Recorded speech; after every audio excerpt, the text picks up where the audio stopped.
Chapter 13 Into the Breach. Below Corporal Laboratories, an LP shuttle was shaped like a teardrop, bottom heavy with thrusters, and with a nose that could cut through steel, of course. Our heroes were in an LP shuttle. They were in an ambassador's luxury cruiser. Comfort was definitely favored over speed. It had a nose like a nose behind. Vulgar and expensive looking, with a grill you could use to barbecue buffalo. So you're saying this fish is gonna open up for a couple of minutes and have to fly through? And that's the entire plan? Said Ollie. It's the best we've got, said Root glumly. Well, at least we'll be in bad sales when we get squished. This thing handles like a three-legged rhinoceros. How was I to know? Grumbled Root. This was supposed to be a huge teen run. This show has an excellent stereo. Butler raised his hand. Listen, what's that sound? They listened. The noise came from below them, like a giant clearing his throat. Holly consulted the cue cams. Flare, she announced. Big sucker. It'll be roasting our tail feathers any minute. The rock face before them cracked and groaned in constant expression of contraction. Fishes heaved like grinning mouths lined with black teeth. That's it. Let's go, urged Mulch. That fish has got a shield fastened and his tingles. Not enough room yet, snapped Holly. This is a shuttle, not one fat dwarf riding stolen wings. Mulch was too scared to be insulted. Just move it. It'll widen as we go. Generally, Holly would have waited for Rudy to get the green light. But this was her area. No one was going to argue with Captain Holly's choice of the controls of a shuttle. Chasm's shutter opened another few feet. Holly grated her teeth.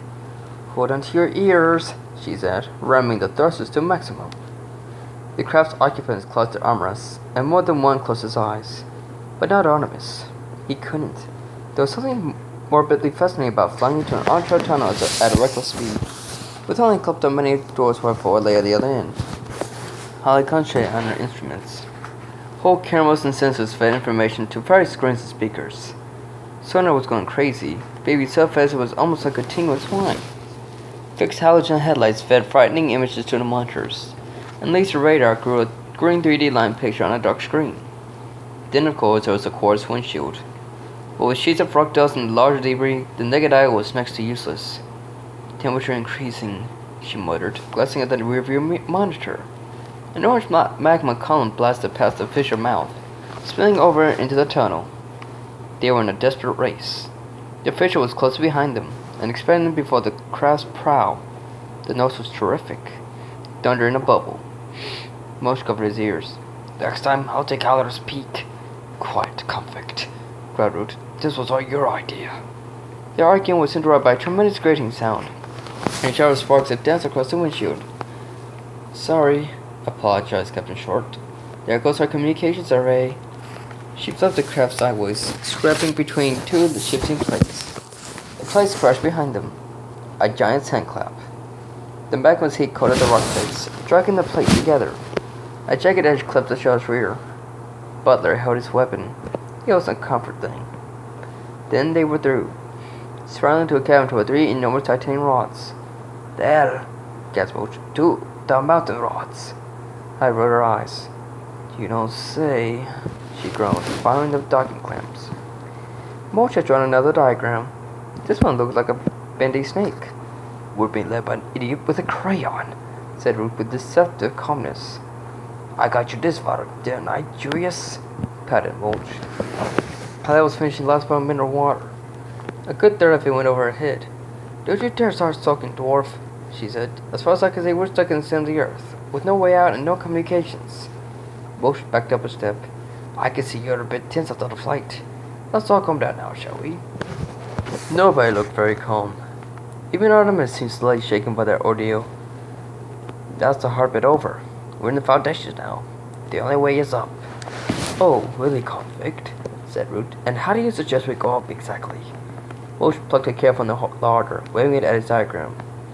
This here is a snake? No, Julius. It's one of the foundation rods. The sergeant titanium foundation rods sunk in impregnable bedrock. The very ones. Except one isn't solid. Exactly. Alice nodded. I thought so. You cut corners on his work, didn't you, Mulch? Mulch was unrepentant. You know what building regulations are like. Solid titanium pillars? Do you have any idea how expensive that is? They were estimated right off. So me and Cousin Nora decided to get the titanium package. But you had to fill that account with something, interrupted the commander. Quebec would have run scans. Motion nodded guiltily. We hooked on sewage pipes to it for a couple of days. The sonographs came up clean. Holly felt her throat clench. Sewage? You mean... No, not anymore. That was 100 years ago. It's just clay now. Very good clay, as happens.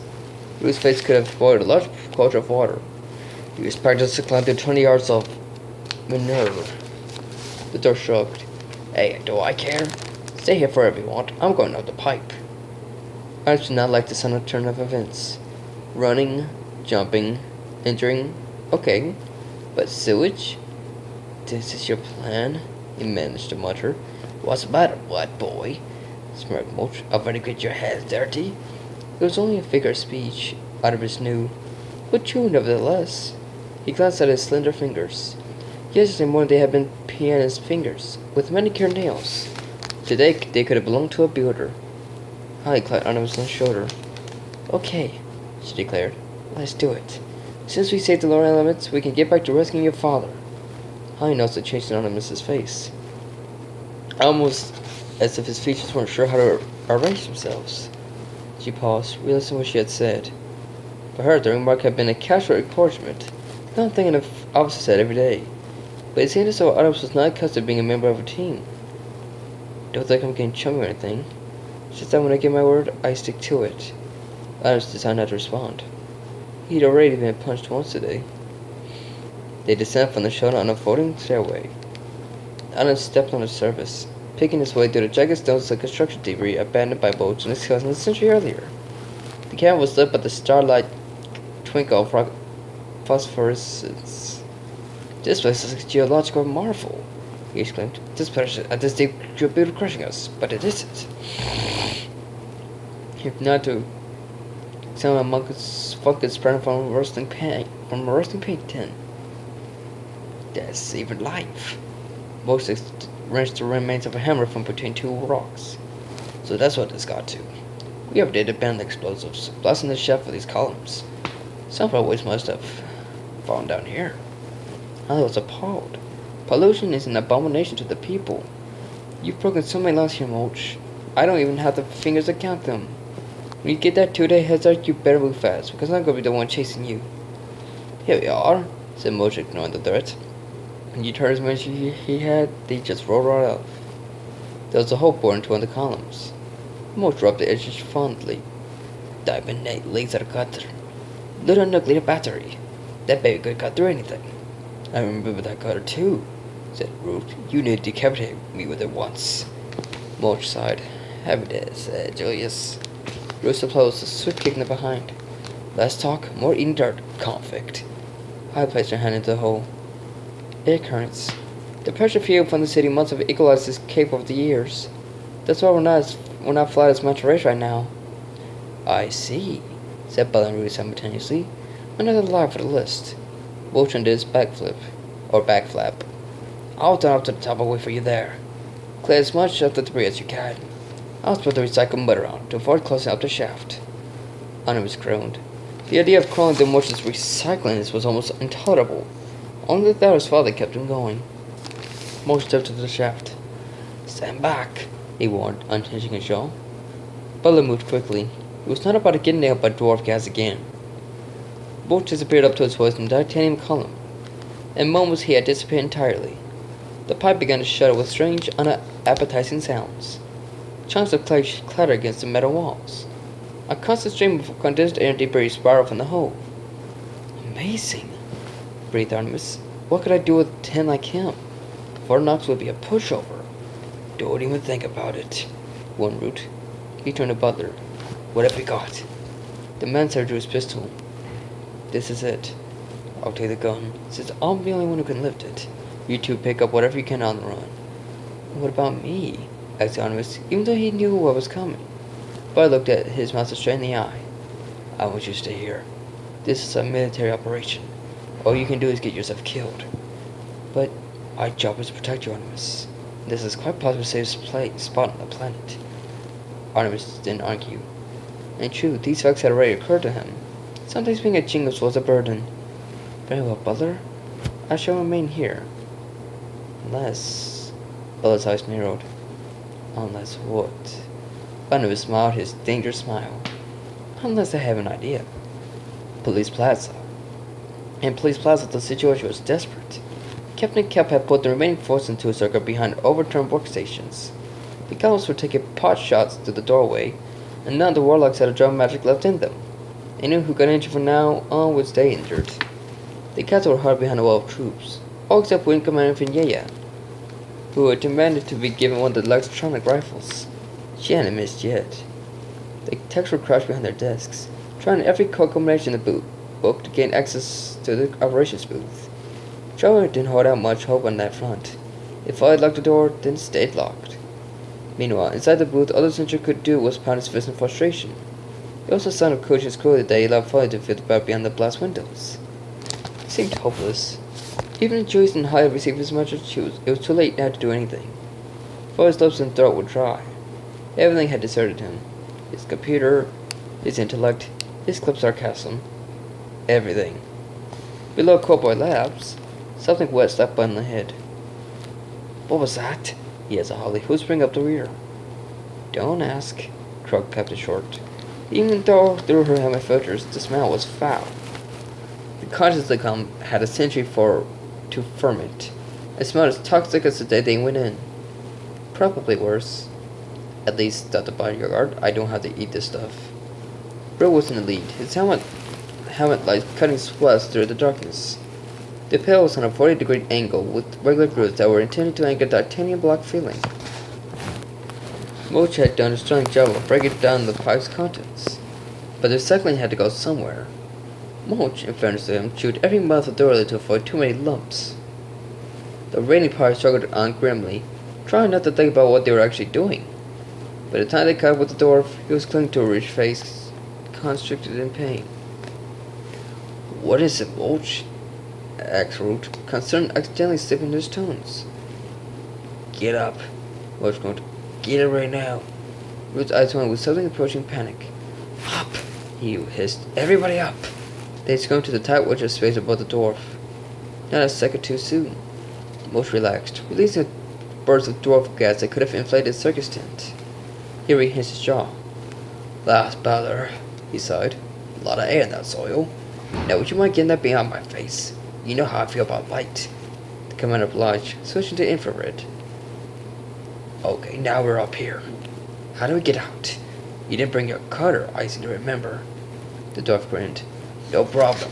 A good thief always plans on a return visit. See here. Walsh was pointing to a patch of titanium that seemed exactly like the rest of the pipe. I patched this up last time. It's just flexibond. Root had to smile. You are a cunning reprobate. How did we ever catch you? Look, replied the dwarf, opening a section of the pipe. A large circle popped out, revealing the 100-year-old hole. Welcome to Cowboy Labs. They clambered into a dimly lit corridor. Loaded over trolls were stacked 4 deep around the walls. Strip light operated at minimum illumination overhead. I know this place, noted Root. I've been here before on an inspection for the special weapons permits. We're 2 corridors down across from the computer center. We have a real chance of making it. What about these DNA stun cannons? Inquired Butler. Tricky, admitted the commander. If the cannon's onboard computer doesn't recognize you, you're dead. They can be programmed to reject entire species. Tricky, agreed the manservant. On Ben, they're not active, continued Groot.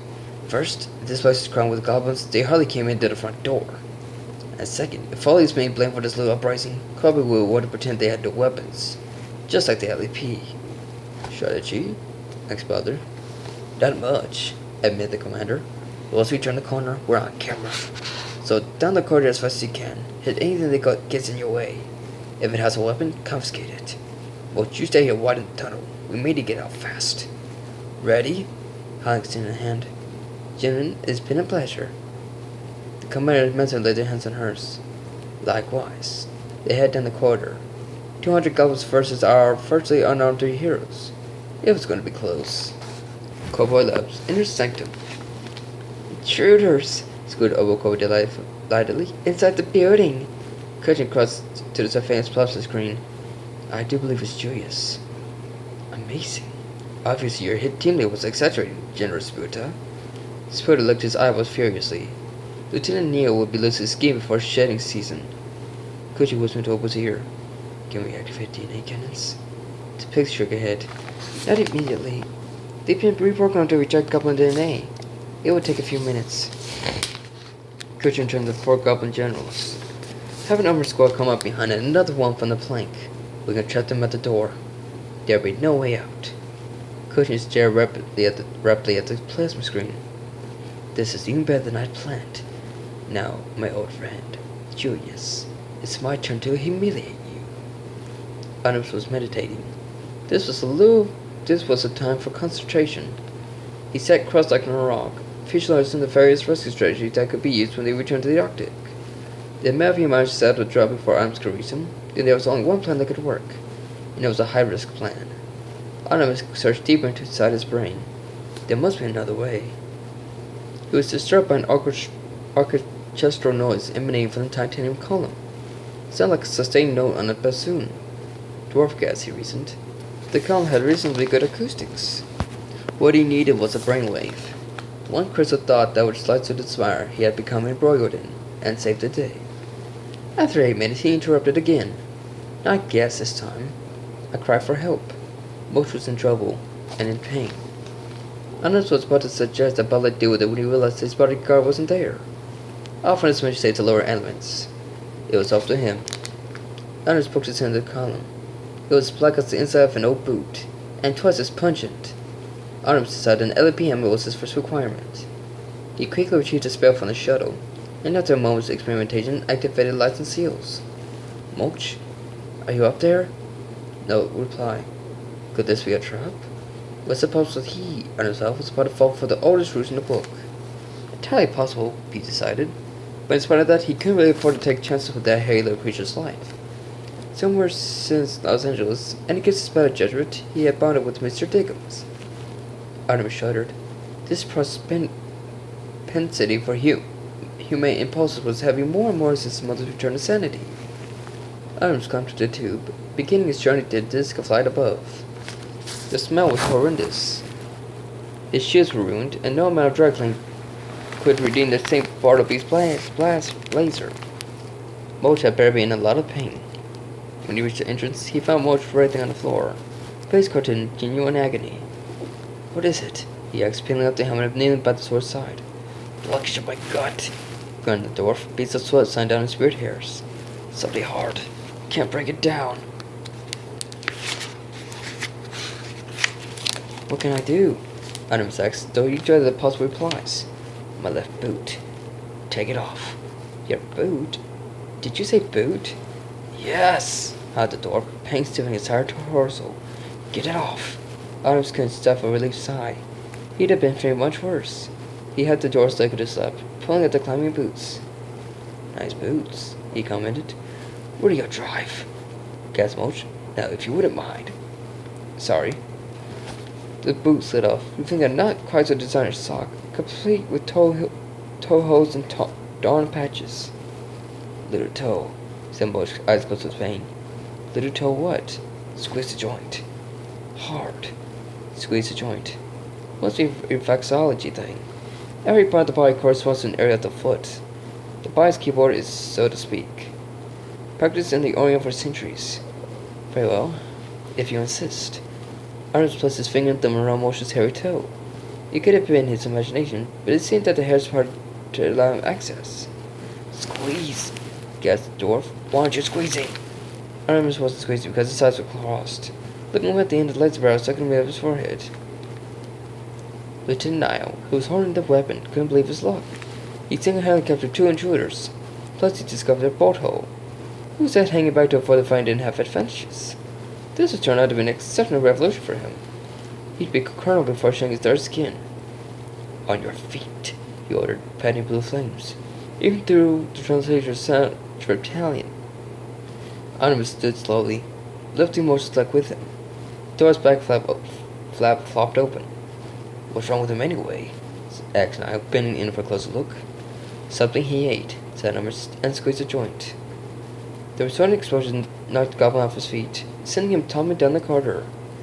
There was something you didn't see every day. Mo jumped to his feet. Thanks, kid. I thought it was a goner there. Must have been something hard. Granite, maybe. Or diamond. Artemis nodded. Not ready for words. Those skulls are dumb. Did you see the look at his face? Artemis shook his head. Still not ready. Do you want to go look? The tactless humor snuck Artemis out of his daze. The goblin. I doubt he was on his own. Mo buttoned up his back flap. Nope, a whole squad just went past. This guy must have been trying to avoid the action. Typical goblin. Artemis rubbed his temples. There must be something he could do to help his friend. He has the highest test IQ in Europe, for heaven's sake. Boach, I have an important question for you. I suppose all you in for saving my hide. Artemis draped an arm around the dwarf's shoulder. I know how you got into Upcopy Labs, but you couldn't go back that way. The fire would have gotten you. So, how did you get out? Boach grinned. Simple. I activated alarm, then left in the LP uniform I came in. Artemis scowled. No, there must be another way. There has to be. Your DNA cannons were obviously out of commission. Will was just starting to feel optimistic when you heard the thunder of approaching boots. Darn it! You two keep going. I'll hold them here as long as I can. No, Commander, said Butler, with respect. We only have one weapon, and I can hit a lot more with it than you. I'll take them come around the corner. You try to get the door open. Holly opened her mouth to argue. But who's going to argue with a man that size? Okay, good luck. If you're wounded, lie as still as you can until I get back. 4 minutes, remember. Butler nodded. I remember. And Butler? Yes, Captain. That was misunderstanding last year, when you and Artemis kidnapped me. Butler gets the ceiling. He would have set his shoes, but Hal was in the way. Yes, that. I've been meaning to talk to. Just forget it. After this, all square. Holly, move it out. What root? Butler, don't let it get too close. Butler rubbed his finger around the gun's punch grip. He looked like an armored bear. Or armed bear. They better not. For their sake. Artemis climbed up on a hovered trolley, tapping off the overhead conduits that ran the length of the corridor. This pipe appears to run along the entire ceiling structure. What is it, a ventilation system? Most snorted. I wish. It's a plus supply for DNA cannons. So why didn't you come in this way? All the map there being enough charge in every drop has fire control. Artemis placed his palm against the metal. Where the cans were in operation. Once the cans are deactivated, the plant is just so much radioactive slop. Radioactive? Most chuckled his beard thoughtfully. Actually, Julius reckons the cans have been turned off. Anyway, to be certain, we could open this unopenable panel. Both turned his fingers on the curved surface. Ah, see here. A micro keyhole. 2 surface cannons. Even plasma needs recharging. He pointed to a tiny hole in the metal, which could have been a speck of dirt. It was so small. Now observe our master at work. The door fed one of his chin to the hole. When the tip reappeared, Moach plucked her hair out by the root. The hair died as soon as Moach plucked it, stiffening in rigor mortis, and retaining the precise shape of the lock's interior. Moach held his breath, twisting the makeshift key.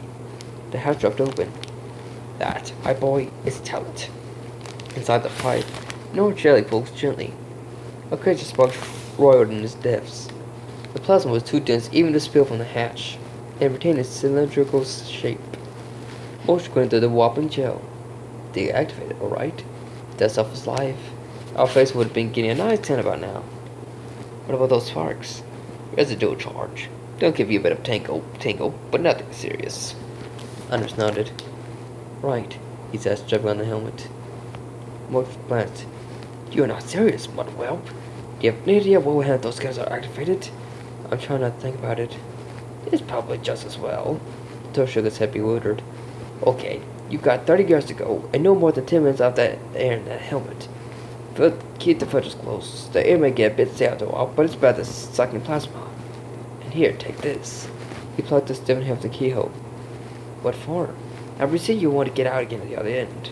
Or hadn't you thought of that, Genghis boy? Anders swallowed. He hadn't. There were more to this heroism thing than rushing in blindly. Just feed it in gently. Remember, it's hair, not metal. Feed it in gently. Got it. And don't use any lights. Halogen could reactivate the plasma. Artemis felt his head beginning to spin. And make sure your phone get foamed as soon as you can.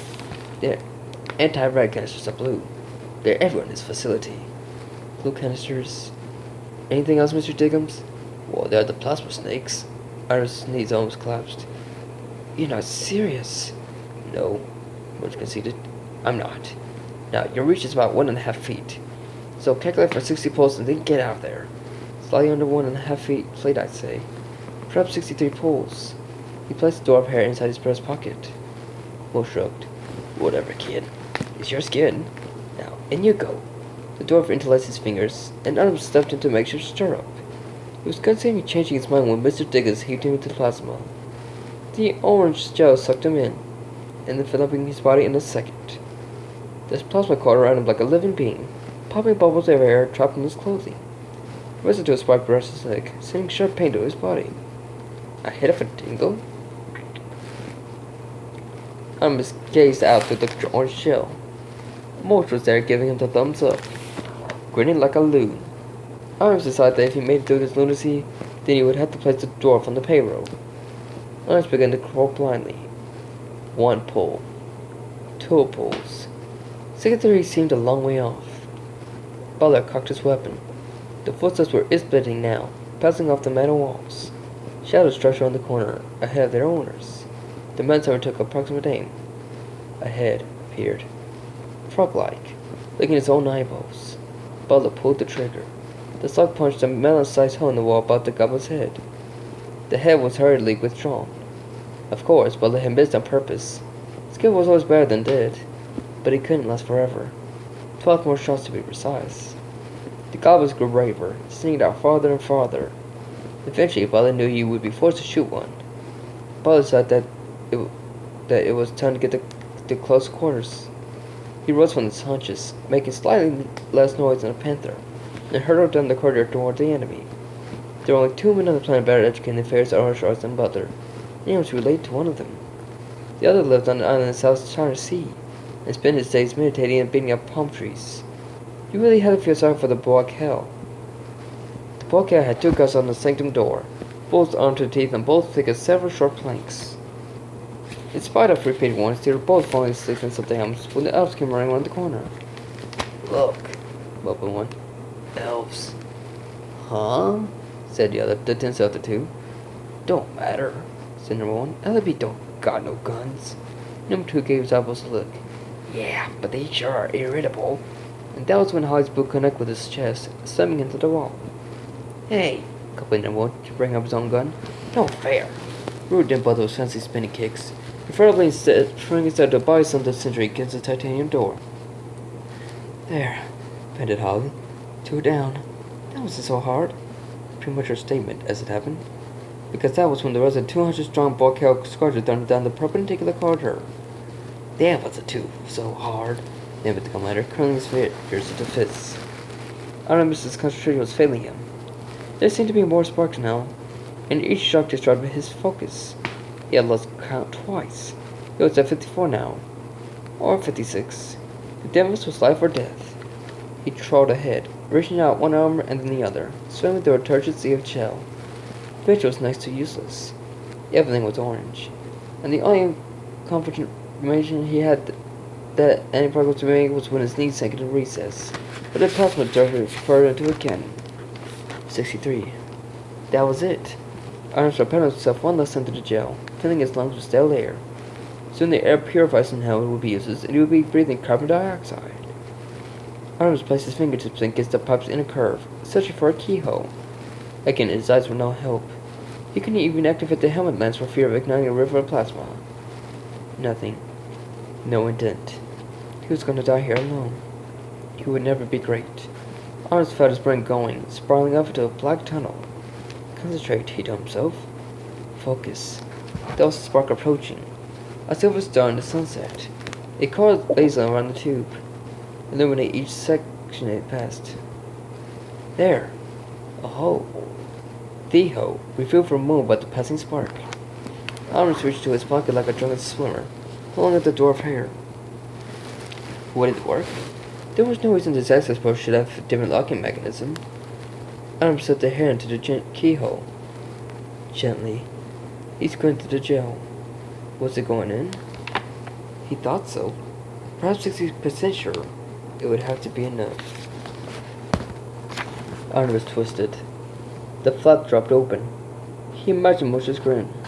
That, my boy, is talent. It was quite possible that every enemy he had in the underworld was waiting outside that hatch, big nasty guns pointed at his head. At that point, Artemis didn't much care.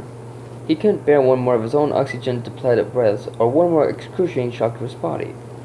So, Artemis Fowl poked his helmet to the plasma surface. He flipped the visor, severing what could very well be his last breath. Lucky for him, the room's occupants were looking at the view screen, watching his friends fight for their lives. There are too many, thought Butler, running the corner to see a virtual army of boy cows sliding fresh with batteries into the weapons. The goblins, when they noticed him, began to think things like, "Oh gods, it's a trying to close," or "Why didn't I let some mom stay out of the gangs?" The bell was above them, on the way down. He landed like the proverbial ton of bricks, but with considerably more precision. 3 goblins were outcovered before they knew they'd been hit. One shot himself in the foot, and several others lay down, pretending to be unconscious. Artemis watched it all on the control room's plasma screen, along with all the other occupants of the inner sanctum. It was entertainment to them. The goblin generals chuckled and winced as Butler decimated their men. It was all immaterial. There were hundreds of goblins that would no way into this room. Artemis had seconds decided on a course of action. Seconds. He had no idea how to use any of this technology. He scanned the walls below him for something he could use. Anything. There, on a small picture screen away from the main console, was Foley, trapped in the operations booth. The sentry would have a plan. He suddenly had time to come up with one. Artemis knew that as soon as he emerged from the conduit, he was the target. They would kill him without hesitation. Artemis dragged himself from within the tube, falling to Earth's thick slap. His saturated clothes slowed his progress to the monitor bank. Heads were turning. He could see them from the corner of his eye. Figures came his way. He didn't know how many.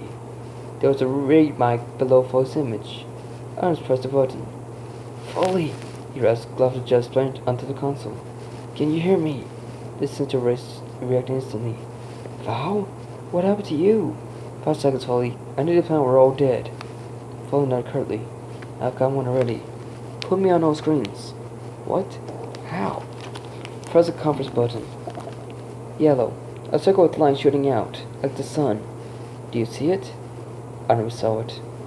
He pressed it, and suddenly pressed him. Trying painfully. General Scaly noticed a creature floating from the plasma pipe. What was it? A pixie? No, by all the gods. It was human. "Look!" he cackled. "A mudman!" The others were oblivious, too interested in the spectacle on screen. But not Kujian, a human in the inner sanctum. How could this be? He seized Galen by the shoulders. "Kill him quickly." Other gens were listening now. There was killing to be done. The humans dove to one of the consoles, and they surrounded him, tongues dangling excitedly. Splitters spun the human around to face his fate. One by one, the generals conjured firebolts around the fists, closing in for the kill. But then something made them completely forget the injured human. Kuji's face had appeared on all the screens, and the broadcast accelerated like what it was saying. Just when things are at the most desperate, Ashton struck over to return weapons to control the LEP. The broadcast will be rendered unconscious, and you'll be blamed for the entire affair, providing you survive, which I doubt. He put a word on his ally. "Kujian, what does this mean?" The Jones advanced, hissing and spitting. "Treachery, Kujian! Treachery!" Kujian was not unduly worried. "Okay," he said. "Treachery." It took Kujian a moment to figure out what had happened. It was Foley. He must have recorded their conversation somehow. How tiresome. Still, he had a hand to Centaur. He was resourceful. Kujian quickly crossed to the main console, shutting off the broadcast. It wouldn't do for Over to hear the rest of it, particularly the part concerning her tragic accident. He really would have to cut out this grandstanding. Still, no matter. Everything was on track. "Treachery!" He's scaling. "Okay," admitted Kujian again. "Treachery." And directly after he said, "Computer, activate DNA cannons. Authorization Kujian B Alpha 22. On her hover chair, Alpha was with sheer joy, clapping her tiny hands in delight. Bro was so ugly, but he was so evil. Throughout Cowboy Labs, robot DNA cannons parked up in their cradles and ran swift self-diagnostics. Apart from a slight drain in the inner sanctum, everything was in order. And so, without further ado, they began to obey their programmed parameters and target anything with goblin DNA at a rate of 10 blasts per second. It was swift, and as with everything Cowboy, efficient. In less than 5 seconds, the cannons settled back at their cradles. Mission accomplished. 200 country goes throughout the facility. Phew, said Holly, stepping over rows of snoring goblins. Close one. Tell me about it. Agreed Root. Kujan kicks for his sleeping body. You see, you haven't accomplished anything, Artemis Fowl, he said, drawing his red boy. Your friends are out there. You're in here, and the goblins are unconscious, soon to be artificially mind-whipped with some particularly unstable chemicals. Just as I planned. He smiled at Obo hovering above them. Just as we planned. Just as we planned. Obo returned to smile. At another time, Artemis would have been forced to pass a snide comment. But the possibility of imminent death was occupying his thoughts for the moment. Now, a super broke on the cannons to target your friends. Return power the LP cannons and take over the world. And nobody can get in here to stop me. Of course, you should never say something like that. Especially when you're in Finland.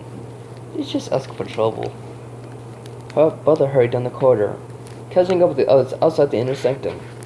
He could see Artemis' predicament through the door's quartz pane. In spite of all his efforts, Master Artemis had still managed to place himself in mortal danger. How was the bodyguard supposed to do his job when his charge insisted on jumping into bear pits, so to speak? Butler felt the testosterone building in his system. One door was all that separated him from Artemis. One little door, designed to withstand fires with ray guns. He took several steps backward. Hal could tell what he was thinking. Don't bother, that door is reinforced. The man didn't answer. He couldn't. The real Bella was submerged beneath layers of adrenaline and brute force. With a roar, Butler charged the entrance, concentrating all of his considerable might in the triangular point of his shoulder. It was a blow that would have befelled a medium-sized hippopotamus. And while this was tested for plasma dispersion and moderate physical resistance, it was certainly not Butler-proof. The metal portal crumpled like tinfoil. Butler's momentum took him halfway across the inner sanctum's rubber tooling. Holly and Root followed, pausing on the grabs from soft-nosed lasers. Kujan moved fast, dragging Artemis upright. Don't move, any of you, or I'll kill the mud boy. Butler kept on going. His last special thought had been to disable Kujan.